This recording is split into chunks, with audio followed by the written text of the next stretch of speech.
बिस्मिल्लाहिर्रहमानिर्रहीम। स्टूडेंट्स, अब हम सिंगल एंट्री सिस्टम का क्वेश्चन नंबर 7 करेंगे।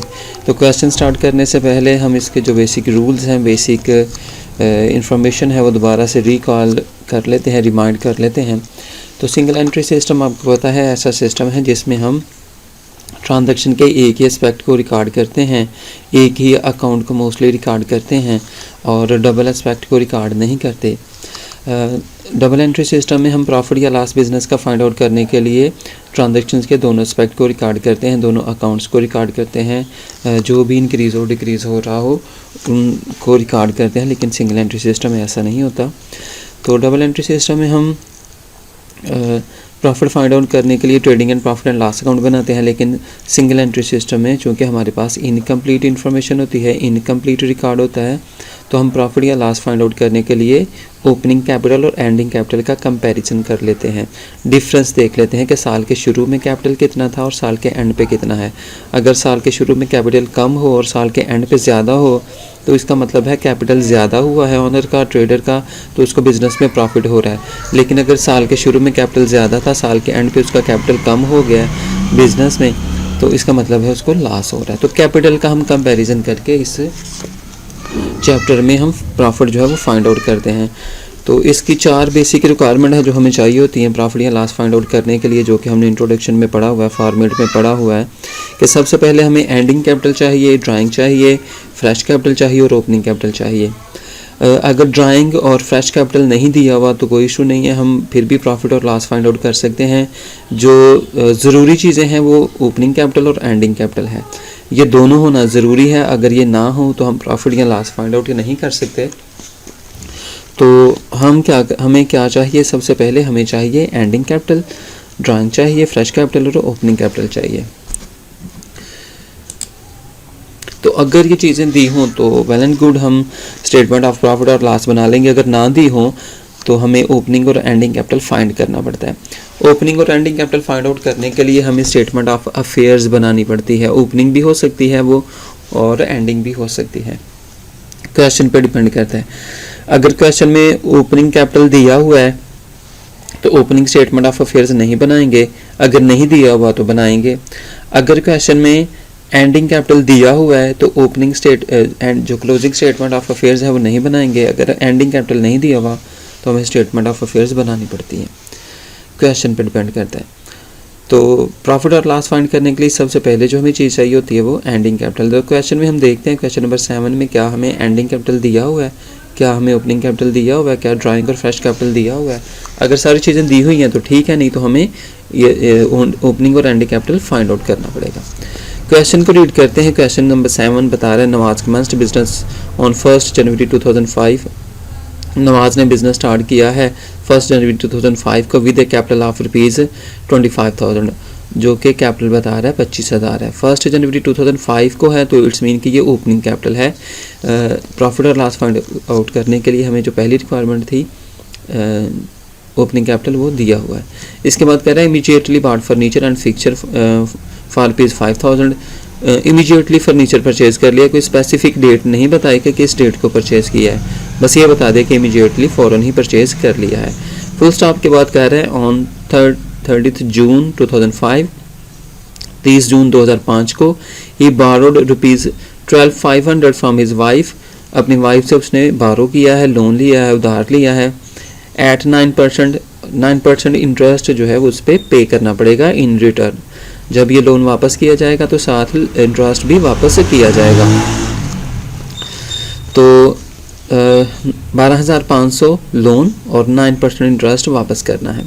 और यहाँ पे ब्रैकेट्स में बता दिया हुआ है कि interest not get paid, interest अभी पे नहीं किया हुआ। तो इट्स मीन कि हमने लोन भी पे करना है और उस पर इंटरेस्ट भी पे करना है। And introduce A further capital of his on amounting ₹3,750, और फर्दर कैपिटल इंट्रोड्यूस करवाया है। और जो इसमें ख़ास बात बताई है वो ये बताई है कि ये हिज ऑन अमाउंटिंग, उसकी अपनी रकम है, अपने पैसों से उसने further capital fresh capital introduce करवाया है।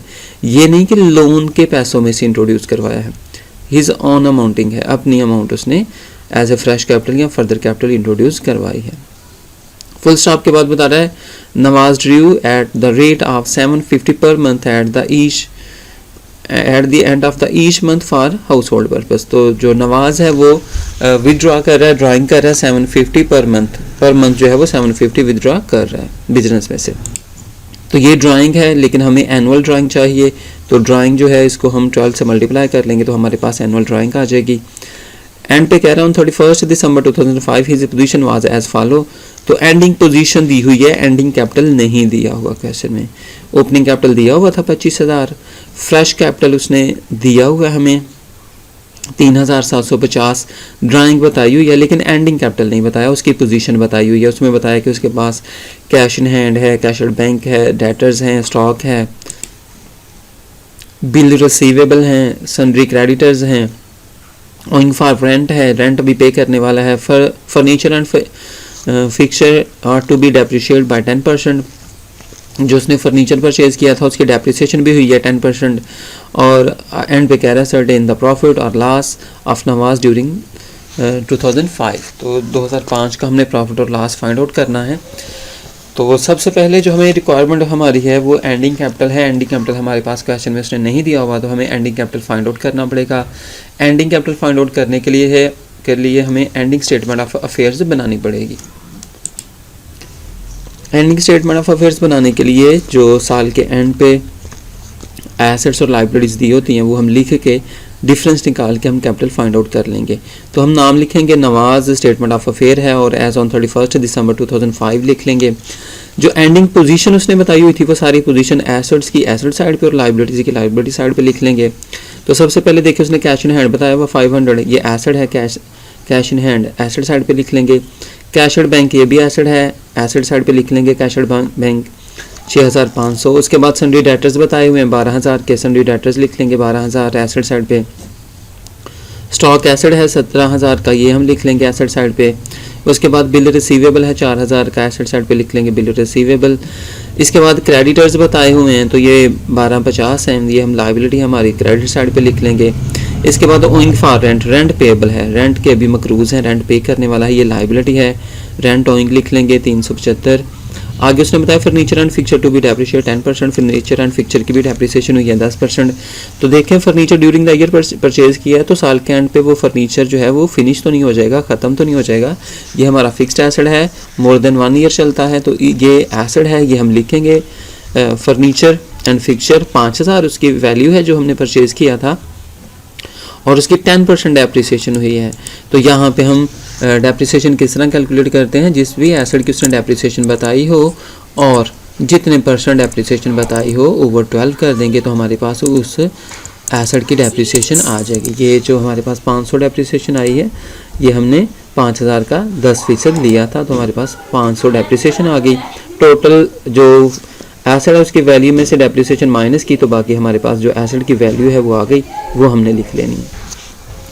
इस साइड पे देखिए हमने जो उसने पोजीशन में बताया हुआ था, क्रेडिटर्स बताए हुए थे लिख लिए, ओइंग फॉर रेंट बताया हुआ था लिख लिया, लेकिन ये जो 2 ट्रांजेक्शन्स है ना ये ड्यूरिंग द ईयर हुई हैं, ये हमने लिखनी है। जैसे कि हमने फर्नीचर लिखा था एसेट साइड पे, इसी तरह 23 जून 2005 को उसने जो अपनी वाइफ से बारो किया था ये हमने पे करना है, ये हमारी लाइबिलिटी है, बिजनेस की लाइबिलिटी है। लोन फ्रॉम वाइफ ये हम लिखेंगे 12,500 और इस पर इंटरेस्ट भी पे करना है 9% इसने कहा था और ये भी बताया हुआ कि ये इंटरेस्ट अभी पे नहीं हुआ, अभी नहीं किया, तो ये भी पे करना है। तो इंटरेस्ट ऑन लोन ये भी हमारी लाइबिलिटी है। आप भी इन दोनों को ऐड करके भी लिख सकते हैं, सेपरेट भी लिख सकते हैं। ऐड करके कैसे 12,500 प्लस इंटरेस्ट ऑन लोन ये जो 562 आया भाई दोनों ऐड करके भी लिख सकते हैं, सेपरेट भी लिख सकते हैं, ज़्यादा बेहतर है ये। तो इसमें interest on due on loan कितने, हमने 12,500 लोन लिया, 9% उस पर इंटरेस्ट है, लेकिन ये लोन हमने लिया था 30 जून को और 30 जून से 31 दिसंबर तक, 31 दिसंबर तक हम जो है इसको यूज़ करेंगे। तो 6 माह यूज़ करेंगे ये लोन, तो 6 माह का ही इस पर इंटरेस्ट पे करेंगे, पूरे साल का इंटरेस्ट पे नहीं करेंगे क्योंकि हमने बिज़नेस तो स्टार्ट किया था 1 जनवरी 2005 को, लेकिन लोन हम कब ले रहे हैं 30 जून 2005। तो जून का महीना भी गुजर गया, इसमें 30 जून है, जुलाई 1 से दिसंबर 31 तक जो है हम ये लोन यूज़ करेंगे और इस पर हम इंटरेस्ट पे करेंगे। वो 6 माह का लोन बनता है और 12 पे हम तकसीम कर देंगे तो हमारे पास 6 माह का इंटरेस्ट आ जाएगा। ठीक है, ये हम लिख लेंगे। अब हमने सारे एसेट्स लिख लिए हैं, सारी लाइबिलिटीज़ लिख ली हैं। एसेट्स का टोटल किया तो 45,500 आएगा, इसमें से सारी लाइबिलिटीज़ माइनस कर देंगे यहाँ तक, तो आपके पास जो डिफरेंस आएगा वो ये आएगा 29,812.50। तो ये हमारा क्लोजिंग कैपिटल है, एंडिंग कैपिटल है, ये हमने फाइंड आउट कर लिया। ये बैलेंसिंग फिगर होती है, ठीक है। तो ये हमारे पास एंडिंग कैपिटल आ गया। बेसिकली हमने प्रॉफिट और लॉस असर्टेन करना है, फाइंड आउट करना है, तो हमारे पास जो क्लोजिंग कैपिटल था वो होना ज़रूरी था। तो अब हम जो है वो प्रॉफिट और लॉस फाइंड आउट कर लेते हैं। तो सबसे पहले हमें क्या चाहिए, कैपिटल चाहिए eight the end of the year, जो अभी हमने फाइंड आउट किया है 29,812.50, जो कि ये हमने फाइंड आउट किया है क्लोजिंग स्टेटमेंट ऑफ अफेयर्स में, ये लिखा जाएगा। उसके बाद इसमें ड्राइंग ऐड होती है, ड्राइंग चूँकि कैपिटल का ही हिस्सा होती है, तो इसमें हम ऐड करके देख लेंगे टोटल कैपिटल हमारा कितना है। तो 750 उसने क्वेश्चन में बताया हुआ था, ये पर मंथ विदड्रॉ किया है, 750 पर मंथ विदड्रॉ किया है, ठीक है। हाउस होल्ड पर्पज़ के लिए हम पूरे साल की ड्राइंग देखें कि कितनी बनती है, तो ज़रा 12 कर देंगे तो हमारे पास पूरे साल की ड्राइंग आ जाएगी, जो कि 9,000 बनती है। क्लोजिंग कैपिटल में ड्राइंग ऐड कर लेंगे और इसमें से हम लेस करते हैं फ्रेश कैपिटल या फर्दर कैपिटल, या उसने एडिशनल कैपिटल कहा होता है। तो जो भी नाम इनमें से आपको उसने दिया हो वो आप यूज़ कर सकते हैं। तो उसने बताया हुआ था कि ये इंट्रोड्यूस है फर्दर कैपिटल इंट्रोड्यूस करवाया था 3750। तो यहाँ पे आप फर्दर कैपिटल भी लिख सकते हैं, फ्रेश कैपिटल भी लिख सकते हैं, एडिशनल कैपिटल भी लिख सकते हैं 3750। ये इसमें से हम लेस कर देंगे तो हमारे पास एडजस्टेड कैपिटल आ जाएगा। ये चूँकि जो एडिशनल कैपिटल था ड्यूरिंग द ईयर था, इसको भी हमने एडजस्ट करना था, ये एडजस्ट किया है, ये हमने लेस किया है, तो हमारे पास एडजस्टेड कैपिटल आ गया। अब एडजस्टेड कैपिटल में से हम लेस करते हैं capital at the end of the capital at the start of the year. तो capital at the start of the year जो हमारे पास था, यहाँ पे डेट चेंज ठीक कर लेते हैं, वो था हमारे पास 1 जनवरी को, जी हमारे पास था 25,000। क्वेश्चन में उसने बताया हुआ था कि हमारे पास 1 जनवरी 2005 को जो कैपिटल है वो 25,000 है।